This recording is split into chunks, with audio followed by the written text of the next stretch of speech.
राधे राधे। वृंदावन से कुछ ही दूर एक ऐसा जंगल है जहाँ आज भी समय थमा हुआ है। लोग कहते हैं कि यहाँ की मिट्टी में आज भी एक ऐसी सुगंध है जो संसार के किसी कोने में नहीं मिलती। लेकिन क्या आपने कभी सोचा है कि ब्रज के इतने बड़े वनों में से सिर्फ भांडीर वन को ही राधा कृष्ण का विवाह स्थल क्यों कहा जाता है? क्यों यहाँ के वृक्ष आज भी एक दूसरे से लिपटे हुए हैं, जैसे कोई पुराना वचन निभा रहे हों? ये कथा बड़ी अद्भुत है। एक बार नंद बाबा नन्हे कान्हा को लेकर वन में गए थे। तभी अचानक कान्हा ने अपनी माया रची। दिन में ही रात हो गई, काले बादल छा गए और भयंकर आंधी चलने लगी। नंद बाबा डर गए कि इस तूफान में लल्ला का क्या होगा। लेकिन तभी उस आंधी के बीच से एक दिव्य प्रकाश प्रकट हुई। वो स्वयं राधा रानी थी।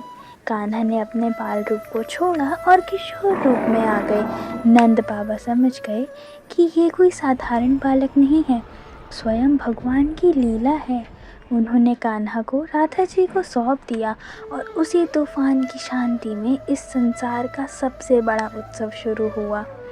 जब पूरी दुनिया आंधी से डर रही थी, तब भांडीर वन के इस विशाल भांडीर वट के नीचे सृष्टि के रचयिता ब्रह्मा जी पुरोहित बनकर धरती पर उतरे। उन्होंने वेदी बनाई, अग्नि जलाई और राधा कृष्ण का विवाह संपन्न कराया। और रोंगटे तो तब खड़े हो जाते हैं जब आप आज भी उस पेड़ को देखते हैं। वहाँ एक पेड़ काला और दूसरा गोरा है, जो एक दूसरे में ऐसे लिपटे हैं कि उन्हें अलग करना नामुमकिन है। ये वृक्ष नहीं, उस विवाह के जिंदा सबूत हैं। अब सवाल ये है कि हर कोई यहाँ जा सकता है? नहीं।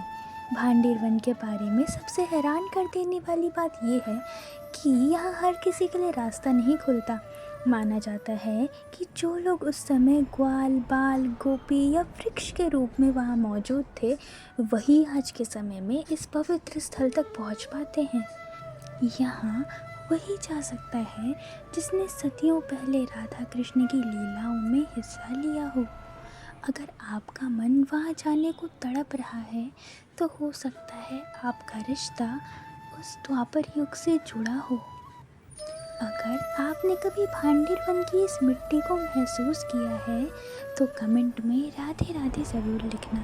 और अगर नहीं गए तो इस वीडियो उन्हें भेजें जिनके साथ आप इस पवित्र स्थल के दर्शन करना चाहते हैं।